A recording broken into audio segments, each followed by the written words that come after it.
Halo semuanya. Selamat datang kembali di Cerita Momo, tempat di mana kisah nyata dan inspiratif jadi pelajaran hidup untuk kita semua. Di sini, kita nggak cuma nonton, tapi juga belajar tentang arti kesabaran, ketegaran, dan kekuatan seorang wanita dalam menghadapi pengkhianatan dan rasa sakit paling dalam. Sebelum kita mulai ceritanya, yuk bantu support channel ini dengan like, tekan subscribe, dan aktifkan juga loncengnya biar kamu nggak ketinggalan kisah-kisah menguras air mata lainnya. Dan jangan lupa, komen di bawah nama kamu dan dari kota mana kamu nonton cerita ini. Kita saling kenal, ya? Mungkin kisah ini juga pernah kamu alami, atau bisa jadi pelajaran untuk yang sedang berjuang. Kalau sudah siap, pegang tisu kalian erat-erat, karena cerita kali ini bukan cuma menyayat hati, tapi juga akan menunjukkan bahwa wanita yang disakiti bisa bangkit dan membalikan keadaan sepenuhnya. Aku berdiri di depan cermin kamar, memandangi dua garis merah muda di test pack yang baru saja kubeli tadi pagi. Tanganku gemetar. Mataku berkaca-kaca. Aku, hamil, bisikku pelan. Ini seharusnya kabar bahagia, bukan? Setelah 2 tahun menanti, akhirnya Tuhan menitipkan nyawa kecil di rahimku. Aku tahu aku bukan wanita modern seperti kebanyakan istri teman-temannya. Aku hanyalah Rina, wanita kampung yang menikah dengan lelaki kota bernama Fandi, yang dulu berjanji mencintaiku apapun keadaanku. Tapi entah sejak kapan semuanya berubah. Cinta yang dulu hangat, kini terasa dingin. Tatapan lembutnya kini menjadi sinis. Dan kata-katanya, seringkali tajam, menyakitkan. Dengan penuh harap, aku keluar dari kamar. Kusimpan test pack itu di dalam amplop kecil, kubungkus rapi, lalu kubawa ke ruang makan di mana Fandi sedang duduk sambil memainkan ponselnya. Di meja, makanan hangat sudah tersaji, semur ayam dan sayur asam kesukaannya. "Mas, aku punya kabar," ucapku lembut sambil duduk di depannya. Fandi hanya melirik sekilas, tanpa meletakkan ponsel dari tangannya. "Apalagi?" jawabnya dingin.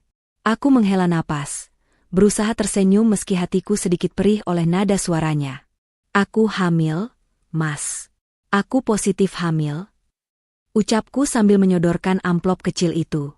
Fandi berhenti mengetik. Ia membuka amplop itu dengan raut wajah datar.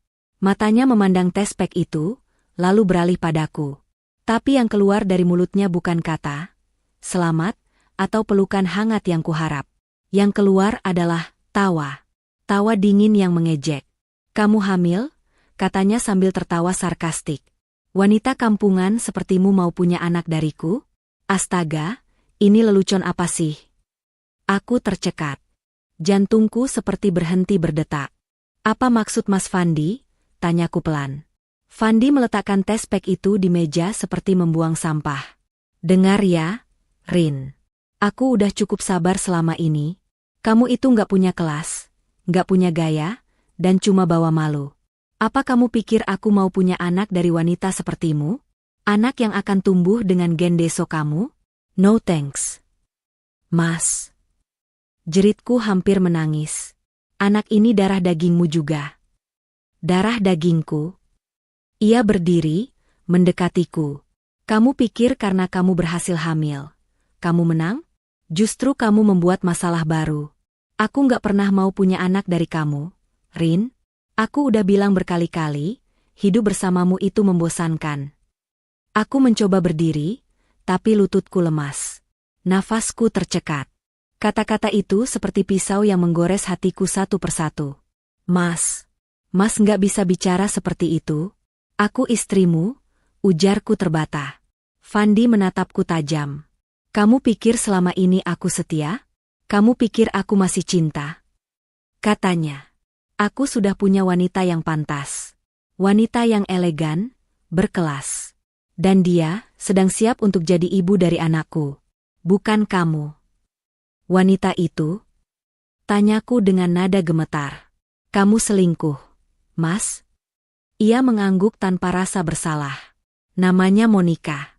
Dan dia wanita yang bisa kuperkenalkan ke dunia, bukan seperti kamu. Makanya, sebelum semuanya makin rumit gugurkan kandungan itu." Aku merasa tubuhku runtuh. Apa?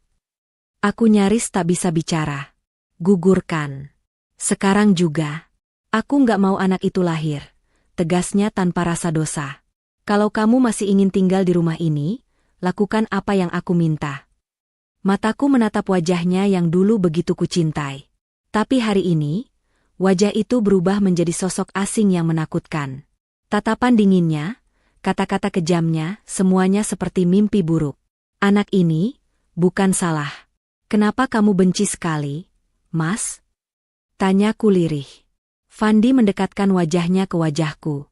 Karena kamu yang mengandungnya.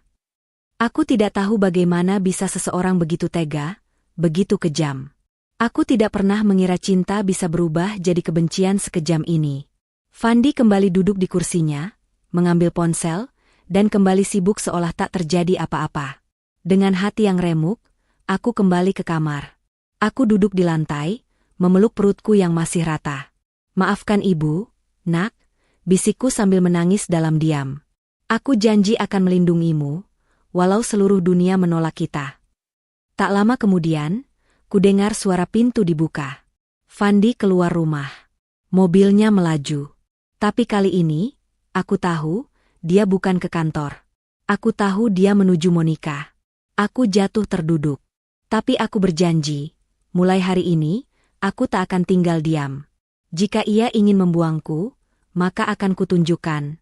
Wanita, kampungan, ini bisa berdiri, dan membuat mereka menderita sampai akhir hayat. Sudah 3 hari sejak kejadian itu. 3 hari aku hanya diam di kamar. Makan pun tak berselera, tidur pun tak nyenyak. Fandi tidak pernah lagi menginjakkan kakinya di kamar. Bahkan tak bertanya bagaimana keadaanku, atau bagaimana keadaan anak yang ada di dalam kandunganku. Setiap malam aku menangis dalam diam. Setiap pagi aku mengusap perutku yang mulai terasa hangat. Anakku, kita hanya punya satu sama lain. Tapi luka itu belum selesai. Luka itu akan bertambah dalam. Hari itu, saat aku sedang duduk di teras rumah dengan mata sembab dan hati hancur, sebuah mobil mewah berhenti di depan rumah. Warnanya merah menyala, seperti darah yang mengalir deras di dalam hatiku. Seorang wanita turun dari dalam mobil. Cantik, anggun, penuh percaya diri. Tubuhnya dibalut dres putih elegan, sepatu hak tinggi berkilau, dan wangi parfum mewah langsung menyambar ke hidungku bahkan sebelum ia bicara. Dia berjalan mendekat. Langkahnya mantap seperti ingin menancapkan harga dirinya di halaman rumahku. "Halo, kamu pasti Rina, ya?" katanya sambil tersenyum sinis. Aku berdiri perlahan, menatap wajahnya yang asing namun menyimpan sesuatu yang familiar. "Maaf, ini siapa?" tanyaku bingung. "Oh, kamu belum tahu? Aku Monica," jawabnya ringan sambil menepuk dadanya sendiri. "Calon istri dari Fandi." Jantungku serasa diremas. Ternyata ini dia, wanita yang suamiku pilih untuk menggantikanku. Wanita yang membuatnya meminta aku menggugurkan anakku. "Kenapa kamu datang ke sini?" tanyaku pelan tapi tegas. Monica berjalan masuk begitu saja, seolah rumah ini sudah menjadi miliknya. Ia menatap sekeliling dengan raut jijik. "Aku cuma mau lihat, seperti apa sih rumah tempat Fandi tinggal selama ini," katanya, suasananya kampungan banget. Dan ternyata benar. Ia tersenyum sinis. Pantas aja dia bosen. Aku mengepalkan tangan. Dadaku berdegup keras. Tapi aku masih berusaha tenang. "Kamu nggak punya sopan santun ya? Ini rumah orang, bukan butik," ucapku menahan amarah. Monica tertawa kecil. "Santai aja, Rina. Aku cuma mau bantu kamu kok. Bantu kamu untuk sadar bahwa kamu nggak pantas jadi istri Fandi. Apalagi jadi ibu dari anaknya. Anak ini darah daging Fandi. Kamu bukan siapa-siapa," seruku mulai tak tahan. "Tapi aku yang Fandi cintai sekarang," katanya sambil mendekat. "Kamu itu cuma masa lalu yang memalukan. Mau sampai kapan kamu bertahan di rumah ini, pakai daster lusuh, masak sayur asem, dan berharap Fandi balik cinta? Wake up." Monica kemudian mengeluarkan sebuah amplop tebal dari tasnya dan meletakkannya di meja. "Ini uang 50 juta.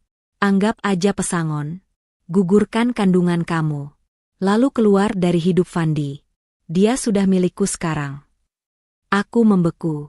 Air mataku menetes. Bukan karena lemah, tapi karena amarah yang begitu dalam. Dengan gemetar, aku ambil amplop itu, lalu kurobek di depan matanya. Uangmu nggak ada artinya buatku. Tapi anak ini, nyawanya lebih berharga dari hidup kalian berdua, teriakku. Monica terdiam sejenak. Tatapan angkuhnya berubah menjadi heran. Aku kira kamu pintar. Tapi ternyata, kamu memang kampungan, sindirnya. Aku mendekat, menatap matanya langsung. Kamu salah sasaran, Monica. Aku memang kampungan. Tapi aku punya hati. Kamu? Punya apa selain wajah dan gaya? Plah, tanpa sadar, tanganku melayang menampar wajahnya. Suara tamparan itu menggema di seluruh ruang tamu. Monica terkejut. Tak menyangka aku bisa seberani itu. Keluarkan kakimu dari rumahku. Sebelum aku benar-benar lupa kalau aku ini masih manusia. Ucapku dengan suara bergetar menahan tangis dan amarah. Monica membetulkan rambutnya yang berantakan akibat tamparanku. Ia menatapku dengan mata tajam. Kamu akan menyesal, Rina. Sangat menyesal. Fandi akan membuat hidupmu hancur. Aku mengangkat daguku dengan tegas. Sampaikan ke Fandi. Aku akan pertahankan anak ini. Dan kalau kalian berani macam-macam, aku nggak akan diam lagi. Monica pun pergi. Langkahnya tergesa, tapi wajahnya menyimpan amarah yang belum selesai. Saat pintu tertutup, tubuhku limbung. Aku terduduk di lantai, menangis sesenggukan.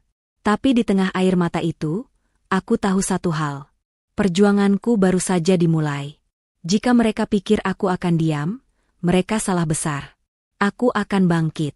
Aku akan buat mereka menyesal telah menyentuh hal paling berharga dalam hidupku, anakku. Pagi itu, matahari belum tinggi, tapi jantungku sudah berdetak kencang. Semalaman aku tak bisa tidur, memikirkan tamparan kenyataan yang datang bertubi-tubi. Suami yang dulu kucintai berubah jadi musuh, dan wanita asing yang mengaku sebagai pengganti diriku datang ke rumah dengan membawa uang untuk membunuh anakku. Tapi aku tetap berdiri. Untuk anakku. Untuk diriku sendiri. Namun aku tak tahu bahwa pagi ini akan menjadi pagi paling mengerikan dalam hidupku. Fandi pulang pagi-pagi dengan wajah tak bersahabat. Tanpa menyapa, tanpa bicara. Hanya berjalan ke kamar lalu mengganti baju, dan langsung menarik tanganku dengan kasar. Ayo ikut, katanya dingin. Aku mau kemana, Mas? Tanyaku bingung. Fandi hanya menatapku dengan tajam. Udah jangan banyak tanya. Ayo ikut aja. Tanganku ditarik dengan kasar. Aku berusaha melawan, tapi tenaga Fandi jauh lebih kuat. Ia menggiringku masuk ke dalam mobil. Aku mulai panik. Mas, kita mau kemana? Mas, tolong. Tapi Fandi tetap diam. Wajahnya tegang. Tangannya menggenggam setir erat-erat, seolah sedang menahan sesuatu. Mobil melaju kencang ke arah luar kota. Aku tak kenal jalan ini. Bukan arah rumah sakit biasa, bukan juga klinik bersalin. Aku mulai curiga. Nafasku tercekat. Mas, jangan bilang Mas mau, kataku sambil menahan air mata. Sudah diam, bentaknya. Kita ke tempat yang bisa menyelesaikan semuanya. Sekali dan untuk selamanya. Tanganku gemetar. Anakku. Mobil akhirnya berhenti di depan sebuah rumah kecil berpagar seng. Di depannya tidak ada papan nama, hanya tulisan kecil, praktik bidan. Tapi rumah itu sepi, tak terlihat aktivitas seperti klinik pada umumnya. Aku dibawa turun paksa. Tangan Fandi menggenggam erat lenganku seperti menyeret barang.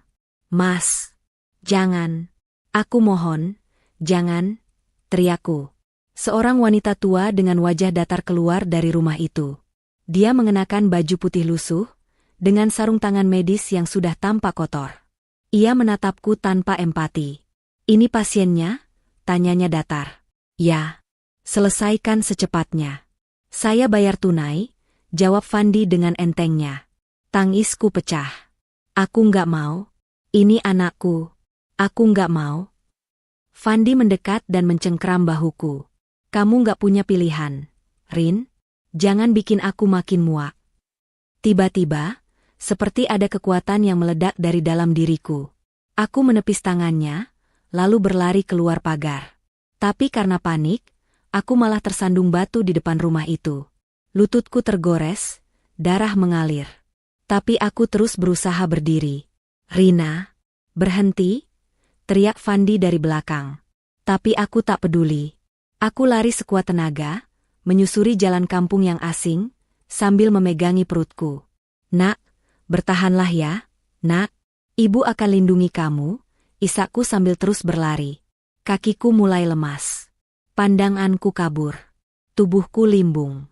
Aku merasa seperti kehilangan kesadaran. Dan lalu, aku terbangun di sebuah kamar sederhana. Atapnya dari kayu, ada suara ayam dari luar jendela. Udara dalam kamar itu wangi kayu dan rempah. Tubuhku lemah, tapi rasa sakit di lutut membuatku sadar. Aku mencoba bangkit, dan saat itulah seorang wanita tua masuk. Rambutnya sudah putih semua, tapi wajahnya teduh. Ia membawa segelas air hangat dan semangkuk bubur. "Kamu sudah sadar, nak?" tanyanya lembut. Aku hanya mengangguk pelan. "Tenang saja. Kamu aman di sini. Aku Bu Lastri, warga sini. Aku yang menemukanmu pingsan di pinggir jalan," katanya sambil tersenyum hangat. Air mataku menetes.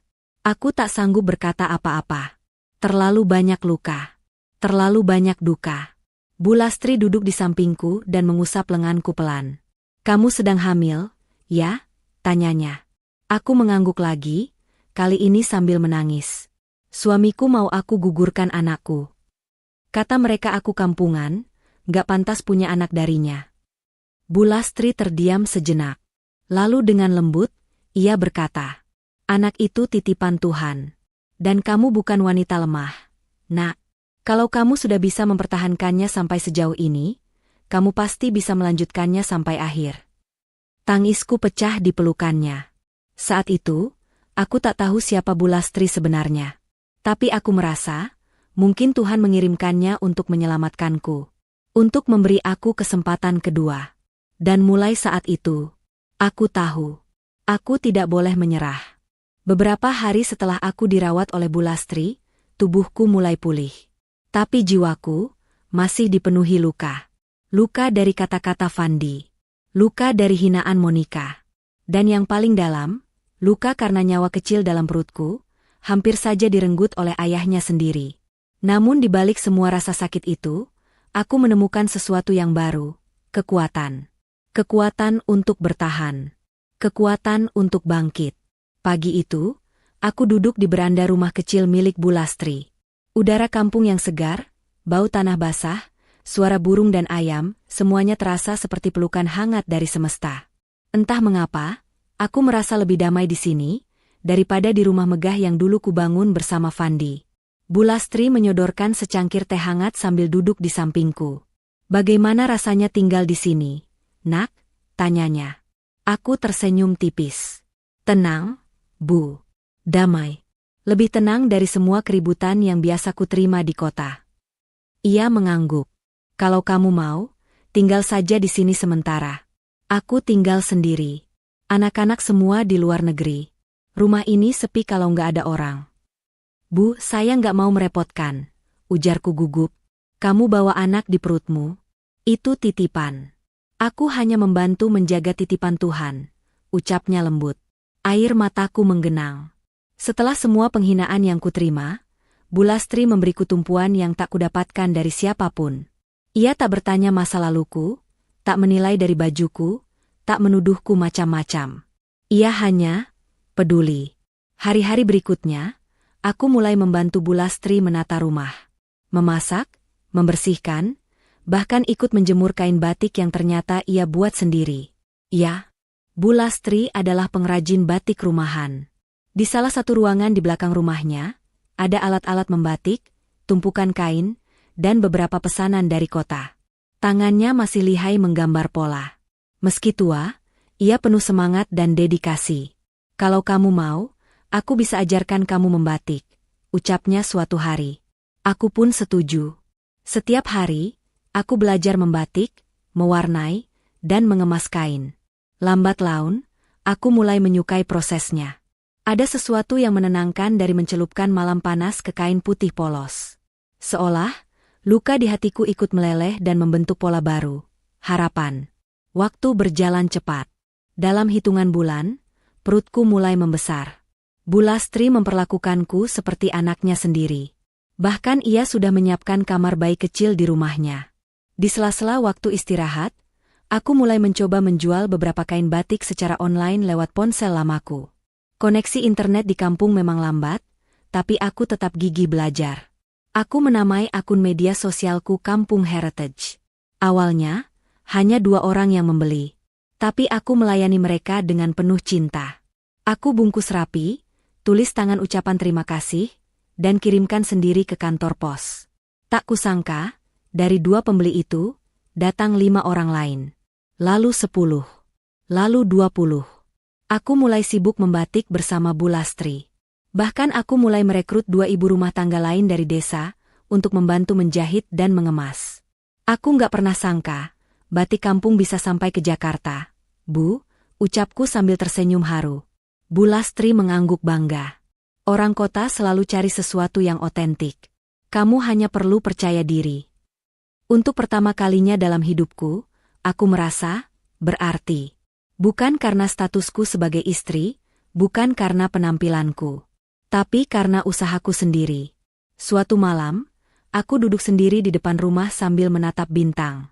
Tanganku mengusap perutku yang kini membulat indah. Nak, kita memang ditolak di awal, tapi ibu janji, kita akan hidup bahagia. Kita akan buktikan bahwa kita bukan sampah seperti yang mereka bilang. Air mataku mengalir. Tapi kali ini, bukan karena sedih, tapi karena harapan. Aku tak lagi memikirkan Fandi, tak juga Monica. Mereka sudah kubuang jauh dari hidupku. Yang kupikirkan hanya satu. Bagaimana caraku menjaga anak ini, dan membesarkannya dengan cinta yang utuh, walau tanpa seorang ayah. Aku tidak tahu masa depan akan seperti apa. Tapi malam itu, aku bersumpah. Wanita kampungan ini akan bangkit.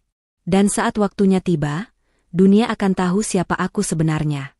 Malam itu terasa dingin menusuk, bukan karena udara, tapi karena sikap Dani yang makin hari makin kejam.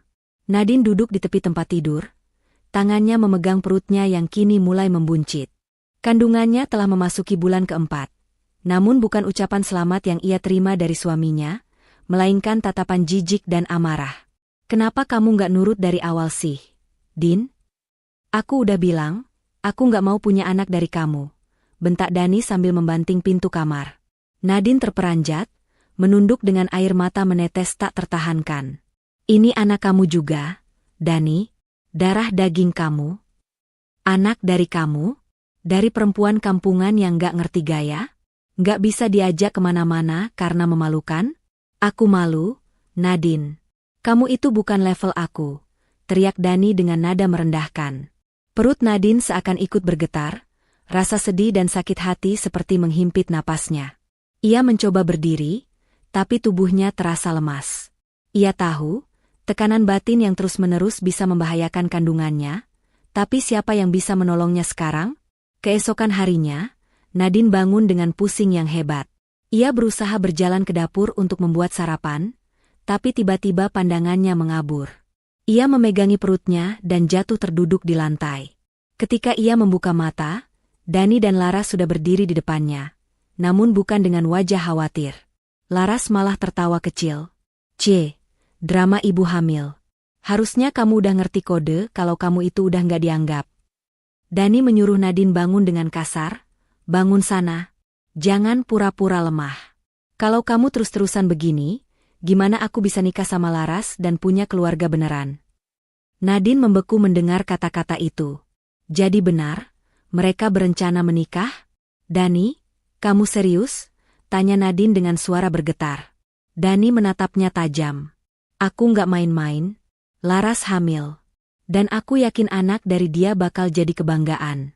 Bukan kayak kamu. Nadine merasa dunianya runtuh. Tangisnya pecah.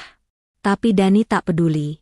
Ia malah mengangkat koper Nadine dan melemparkannya ke ruang tamu. Mulai hari ini, keluar dari rumah ini. Aku nggak mau anak kamu lahir di sini. Bikin sial, bentaknya lagi. Nadine mencoba berdiri sambil memegangi perutnya. Aku nggak punya tempat lain. Ini rumah kita, Dani. Aku istrimu. Laras menyeletuk, Tapi statusnya sebentar lagi selesai. Sayang, biarin aja dia pergi. Dia terlalu drama. Tak lama kemudian, Nadine benar-benar diusir dari rumah. Dengan perut membesar dan koper seadanya, ia berjalan keluar rumah sambil menangis. Tetangga hanya melihat dari balik jendela, tak ada yang berani mendekat karena sudah sering melihat Dani bersikap kasar. Nadine berjalan tanpa arah. Malam itu ia tidur di masjid terdekat. Dengan jaket tipis yang ia bawa, ia memeluk perutnya yang terus bergerak pelan. "Maafin Mama ya, Nak. Maafin karena kamu harus ngerasain ini semua," bisiknya dengan suara pilu. Beberapa hari kemudian, Nadine bertemu dengan seseorang dari masa lalunya, Bu Rasti, tetangga semasa kecilnya yang kini menjadi pengusaha catering sukses. Bu Rasti yang melihat kondisi Nadine langsung menawarkan bantuan dan tempat tinggal. "Anak sebaik kamu, gak pantas diperlakukan seperti itu, Nadine. Kamu istirahat di rumah saya dulu. Tenangin diri kamu. Jaga kandunganmu." Nadine menangis di pelukan Bu Rasti. Untuk pertama kalinya setelah sekian lama, ia merasakan pelukan hangat dan kasih sayang seorang ibu. Di tempat lain, Dani dan Laras sedang bersenang-senang. Mereka menggelar pesta kecil untuk merayakan kehamilan Laras. Tapi tanpa mereka tahu, perlahan bisnis Dani mulai terganggu. Seorang investor utama tiba-tiba menarik dana. Proyek besar Dani dibatalkan. Bahkan mobil mewahnya ditarik leasing karena menunggak cicilan. Tapi itu baru permulaan. Nadine memulai hidup baru di bawah perlindungan Bu Rasti. Ia diminta membantu di dapur, dan ternyata kemampuannya dalam memasak cukup luar biasa. Pelanggan mulai memuji masakan Nadine. Bahkan seorang investor catering besar tertarik menjalin kerjasama. "Bu Rasti, saya ingin kerja keras. Saya ingin mandiri. Saya nggak mau terus bergantung," ucap Nadine mantap. Bu Rasti tersenyum bangga. "Kamu bisa, Nadine. Kamu akan jadi perempuan hebat." Dan Nadine bersumpah dalam hati, ia tak akan pernah lagi menangis untuk lelaki sekejam Dani. Ia akan membuktikan, anak dari perempuan kampungan ini, akan lahir dari kekuatan dan perjuangan seorang ibu yang tak pernah menyerah. Aku masih mengingat jelas malam itu. Malam di mana tubuhku masih belum pulih total dari trauma rumah sakit, tapi luka di hatiku justru terasa jauh lebih dalam daripada luka fisik yang kualami. Pagi itu, saat aku membuka mata dan menatap langit-langit kamar kosanku yang sempit, ada rasa sesak di dada. Tapi aku tahu, aku harus bangkit. Aku tak bisa terus lemah. Kupandangi foto hasil USG terakhir yang sempat kuselipkan di dompet. Tangisku jatuh lagi. "Maaf ya, Nak. Mama belum bisa jadi pelindungmu waktu itu," bisikku. Tiba-tiba, suara notifikasi dari ponselku membuatku tersentak. Sebuah email masuk dari pengacara yang kutemui diam-diam beberapa minggu lalu. Isinya mengejutkanku. Berkas gugatan cerai dari Rama telah masuk, dan ia mengajukan tuntutan sepihak bahwa aku mandul dan tak pantas menjadi istri. Tanganku bergetar hebat membaca setiap kalimat. Tak cukup sampai di situ, ia bahkan menyelipkan tuduhan bahwa aku telah menggugurkan kandungan tanpa seizinnya dan membahayakan citranya di depan keluarga. Aku tertawa miris. "Luar biasa, Rama, kau jungkir balikan kenyataan demi wanita simpananmu," gumamku. Aku memutuskan untuk tak lagi diam. Semalam suntuk, aku membuka semua file dan dokumen yang pernah kubaca. Aku kembali mengumpulkan bukti perselingkuhan Rama dengan wanita itu, Laras. Chat-chat yang sempat kuduplikat dari ponsel Rama, foto-foto mereka check-in hotel, bahkan nota makan malam romantis berdua yang terselip di saku jas Rama, semua kumasukkan ke dalam satu folder rahasia. Keesokan harinya, aku menemui pengacaraku. Aku siap lawan. Aku nggak peduli kalau harus berdiri sendiri. Tapi aku nggak mau dipermainkan terus. Pengacaraku mengangguk mantap. "Kamu kuat, Nara. Sekarang giliranmu tunjukkan siapa yang sebenarnya tersakiti di sini." Beberapa minggu berlalu. Proses perceraian dimulai. Hari itu adalah hari pertama sidang. Aku datang sendiri. Tanpa keluarga. Tanpa dukungan siapapun. Tapi aku tegakkan kepala. Saat masuk ruang sidang, aku melihat Rama dan Laras duduk berdampingan. Laras mengenakan pakaian formal, rambut dicepol rapi, seolah ingin tampil sebagai calon istri sah yang elegan. Mereka terlihat seperti pasangan bahagia. Rama hanya menatapku dengan sinis, dan Laras menyunggingkan senyum penuh ejekan. Aku pura-pura tak peduli. Majelis Hakim, kami mengajukan permohonan cerai karena pihak istri telah menggugurkan kandungan secara sepihak dan tidak menjalankan peran sebagai istri dengan baik, ucap pengacara Rama dengan percaya diri. Aku hanya menatap lurus ke depan. Giliran pengacaraku berbicara. Majelis Hakim, kami memiliki bukti lengkap bahwa pihak suami telah berselingkuh dan justru memaksa sang istri menggugurkan kandungannya. Bukti kekerasan, paksaan, dan bahkan ancaman telah terdokumentasi dengan baik. Semua orang di ruang sidang terdiam. Rama tampak gelisah. Laras mulai panik dan menunduk. Hakim memandangi kami satu persatu. Bukti-bukti akan kami pelajari. Sidang ditunda hingga minggu depan. Malam harinya, aku kembali ke kos. Tapi kali ini, aku tidak sendiri. Aku didatangi seorang tamu tak terduga. Mbak Rina, tetangga sebelah rumahku dulu, yang juga mantan rekan kerja Rama. Nara, aku minta maaf. Aku baru tahu semua yang terjadi. Aku pikir kamu cuma kabur ninggalin Rama, ternyata kamu korban. Aku juga punya rekaman waktu Rama ngomongin kamu di kantor. Katanya kamu itu kampungan dan cuma numpang hidup. Tanganku mengepal. Dia bilang, kamu itu wanita yang gak layak punya anak dari dia. Tapi aku tahu kamu orang baik. Makanya aku datang bawa ini. Mbak Rina menyerahkan flash disk. Isinya rekaman dan foto-foto waktu Rama jalan sama Laras. Bahkan saat kamu masih dirawat di rumah sakit, mereka udah pamer kemesraan. Air mataku menetes. Tapi kali ini bukan karena sedih. Tapi karena aku merasa didengar dan dihargai. Terima kasih, Mbak. Terima kasih. Malam itu aku tahu, aku tidak sendiri. Ada orang-orang yang diam-diam mendukungku. Aku tahu, aku tak boleh kalah. Aku harus menang.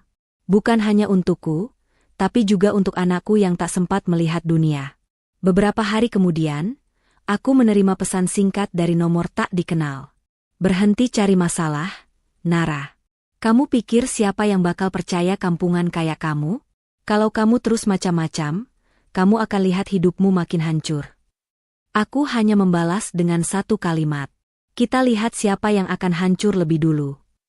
Kini aku tak lagi takut. Karena aku telah berdiri di jalur yang benar. Dan, babak baru akan segera dimulai. Suasana rumah sakit itu masih membekas di hati dan pikiranku. Luka bukan hanya di tubuh, tapi jauh lebih dalam di hati. Kata-kata Galang, perlakuan Livia, dan tekanan dari semua orang membuat aku merasa seperti manusia yang tak punya harga diri. Tapi hari itu juga aku sadar. Aku harus bangkit. Aku harus hidup bukan untuk menyenangkan orang lain, tapi untuk menyelamatkan diriku sendiri dan anakku kelak. Setelah aku pulang dari rumah sakit, aku memutuskan untuk pindah dari rumah kontrakan milik orang tua Galang. Dengan bantuan Mbak Ayu, teman lama dari kampung yang sekarang sudah sukses jadi pengusaha kuliner rumahan, aku mulai dari nol. Ia memberiku tempat tinggal sementara di rumah belakang miliknya, dan mulai mengajakku bergabung di usahanya. Aku tahu kamu bukan perempuan lemah, Rani. Kamu cuma butuh sedikit dukungan. Yuk, bangkit bareng-bareng, kata Mbak Ayu sambil menggenggam tanganku. Aku menangis. Tapi bukan lagi tangis kesedihan, tangis haru. Untuk pertama kalinya setelah semua itu, ada yang benar-benar tulus padaku. Hari demi hari aku belajar lagi. Dari cuci piring, bantu masak, promosi online, sampai akhirnya dipercaya untuk pegang cabang kecil usaha Mbak Ayu. Modal kepercayaan itu kubayar dengan kerja keras tanpa henti. Sementara itu, aku juga ikut kursus daring, belajar digital marketing dan pengelolaan bisnis kecil. Setiap malam, aku belajar sambil menangis. Bukan karena luka, tapi karena aku tahu, aku sedang mengobati diriku sendiri dengan bangkit. Beberapa bulan kemudian, usaha cabangku tumbuh cepat. Aku bahkan bisa mulai menyewa tempat sendiri. Rumah kecil, tapi hangat dan nyaman. Yang dulunya hanya sisa dari luka, kini menjadi pondasi awal kebangkitanku. Sementara itu, Galang dan Livia mulai tersebar di media sosial. Bukan karena kesuksesan, tapi karena drama mereka sendiri. Bisnis Livia bangkrut karena skema penipuan. Galang dikeluarkan dari kantor karena dilaporkan selingkuh dan menggunakan uang kantor untuk liburan bersama Livia. Hidup mulai balas dendam untukku, tanpa aku harus menyentuh mereka. Sampai suatu hari, aku diminta menjadi pembicara di seminar UMKM lokal yang diadakan oleh Dinas Koperasi Kota. Ternyata, ada salah satu sponsor besar yang tertarik dengan usahaku. Mereka ingin bantu mengembangkan bisnisku ke skala nasional lewat sistem waralaba. Aku tidak percaya. Tapi ini nyata. 1 tahun lalu, aku hampir kehilangan segalanya. Hari ini, aku jadi wanita mandiri, berdaya, dan dihormati. Dan yang paling menyentuh, aku dinyatakan hamil kembali oleh dokter. Air mataku mengalir deras. Tapi kali ini, penuh syukur. Beberapa minggu kemudian, di suatu sore saat aku baru selesai meeting, aku bertemu Galang di depan minimarket. Wajahnya lusuh, pakaiannya tak serapi dulu. Ia hanya menatapku seperti melihat hantu dari masa lalunya. "Rani, kamu udah berubah banget." Aku tersenyum kecil. "Orang yang kamu kira kampungan dan katrok ini ternyata bisa lebih maju dari kamu, ya?" Galang menunduk. Aku nyesel. Aku hanya menjawab pelan, "Penyesalanmu bukan urusanku. Aku sibuk membahagiakan anakku." Aku melangkah pergi, meninggalkan masa lalu yang dulu menghancurkanku, tapi kini jadi batu loncatan untuk kebangkitanku. Pagi itu, suasana ruang rapat di kantor pusat perusahaan internasional yang baru saja berdiri di Jakarta tampak mewah dan megah.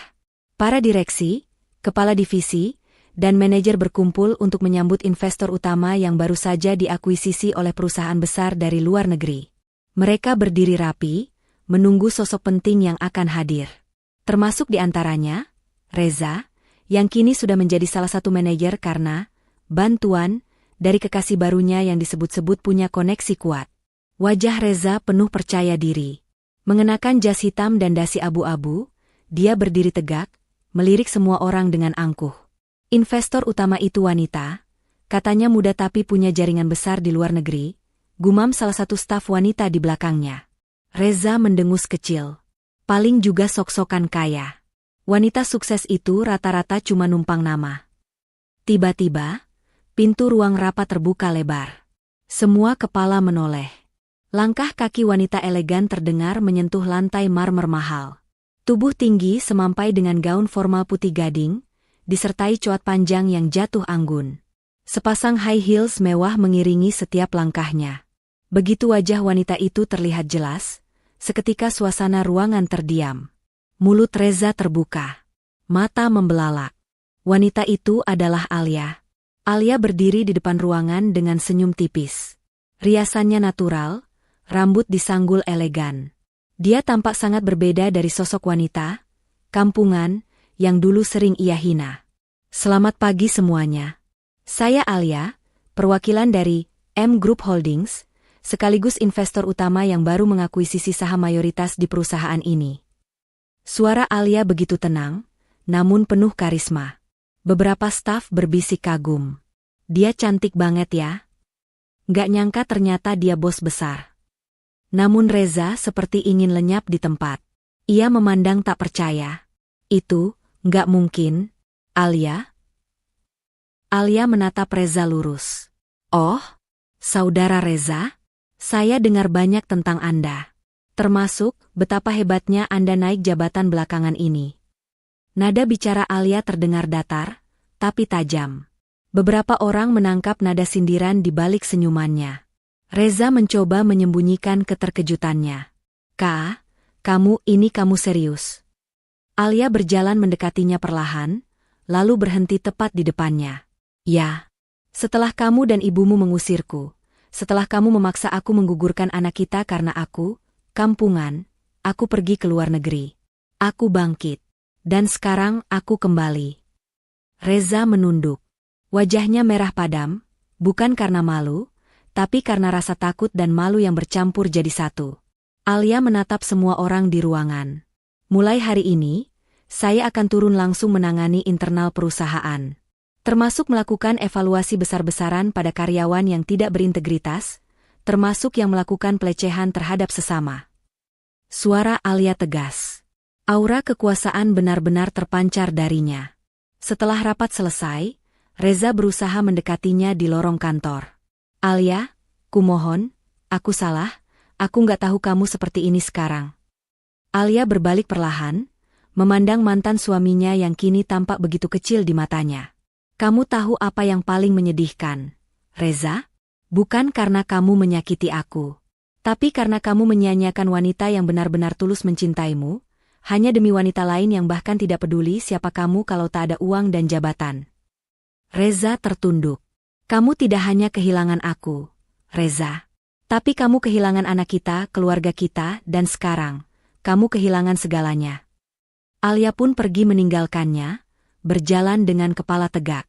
Sementara itu, pelakor yang dulu sangat membanggakan kekayaan Alia, Vita, juga baru tahu bahwa bisnis yang ia kira bisa digerogoti ternyata milik wanita yang dia hina-hina. Ia dan Reza kini dalam posisi terancam, baik di kantor maupun secara finansial. Kehidupan mewah mereka pelan-pelan mulai retak. Namun bagi Alia, ini baru permulaan dari pembalasan elegannya. Bukan dengan kekerasan, bukan dengan drama, tapi dengan kesuksesan dan harga diri yang tak terbantahkan. Mentari pagi menembus jendela apartemen mewah tempat aku kini tinggal bersama ibu dan adik-adikku. Sudah hampir sebulan aku pergi dari rumah mantan suamiku, Aldi. Waktu terasa cepat. Tapi setiap harinya aku pakai untuk menyusun strategi. Bukan untuk balas dendam yang kejam, tapi untuk menegakkan harga diriku yang selama ini diinjak-injak. Pagi itu aku berdiri di depan cermin. Gaun kerja krem elegan melekat di tubuhku. Dandananku natural tapi anggun. Tak ada lagi perempuan kampungan dan polos seperti dulu. Aku kini tampil sebagai direktur eksekutif PT Aruna Prima Cipta, perusahaan properti milik keluarga ibuku. Perusahaan ini diam-diam menjadi investor besar di proyek tempat Aldi bekerja, dan disitulah rencana besarku dimulai. Di sisi lain, Aldi dan kekasih gelapnya, Mira, tengah menikmati hasil dari kelicikan mereka. Setelah aku keluar dari rumah, Mira pindah ke sana. Rumah yang dulunya penuh kenangan, kini diisi orang-orang yang mengkhianatiku. Namun kebahagiaan mereka tak bertahan lama. Aldi dipecat dari perusahaan tempatnya bekerja. Tak hanya itu, rekeningnya dibekukan, asetnya diblokir, dan proyek besar yang dia banggakan dihentikan tiba-tiba. Apa-apaan ini? Proyek Green Villa dibatalkan? Kenapa investor utama menarik dana? Aldi melemparkan berkas ke meja. Wajahnya merah, penuh amarah. Aku sudah bilang, kamu harus cari koneksi. Jangan cuma andalkan proyek itu. Mira membentak.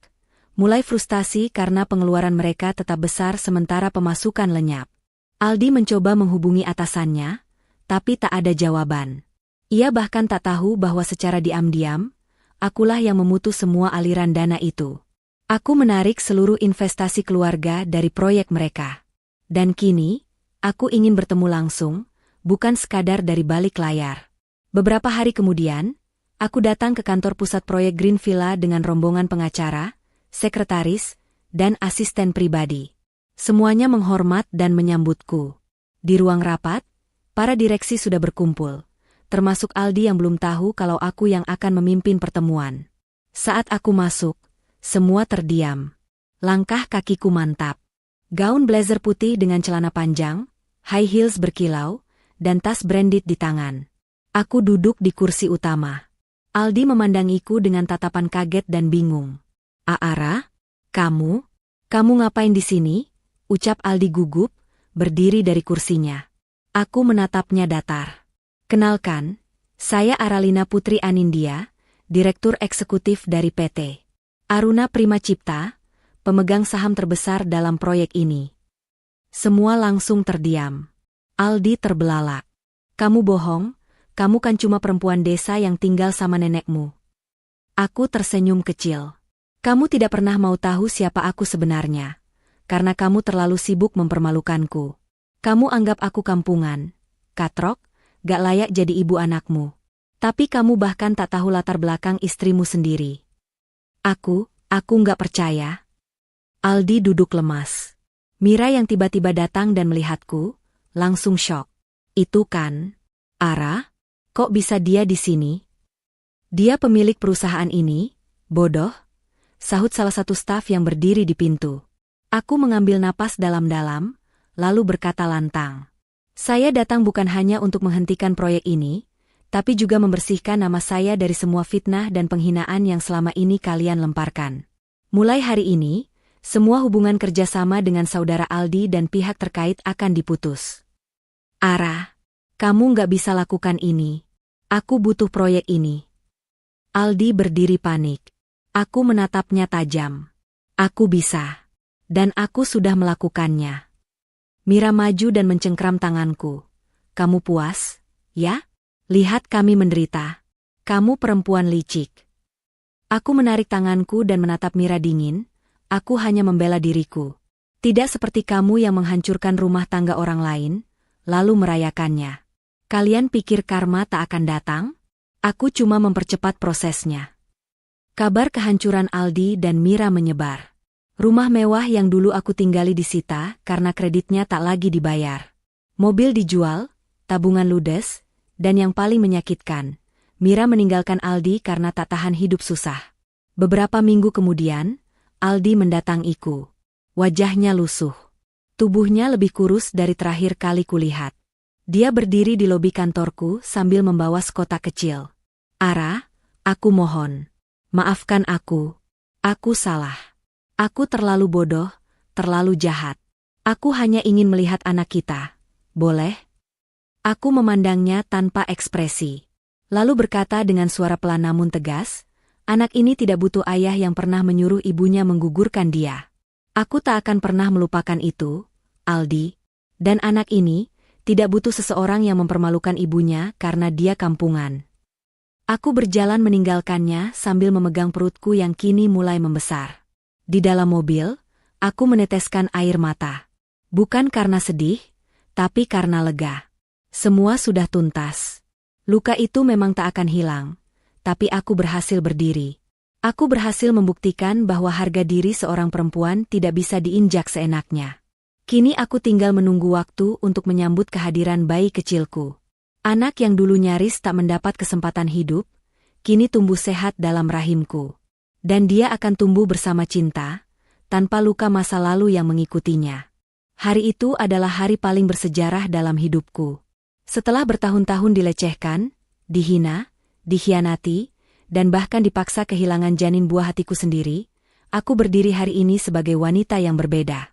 Aku bukan lagi Desi yang dulu, yang ditertawakan karena dibilang kampungan, katrok, dan gak pantas jadi istri manajer. Aku kini pemilik perusahaan besar, wanita sukses yang punya segalanya, dan hari ini, dunia akan tahu siapa aku sebenarnya. Acara peresmian proyek baru perusahaanku berlangsung mewah di Hotel Bintang 5. Para pengusaha ternama hadir, media pun datang meliput. Aku mengenakan gaun formal berwarna merah marun yang elegan, dengan rambut disanggul rapi dan sepatu hak tinggi berwarna senada.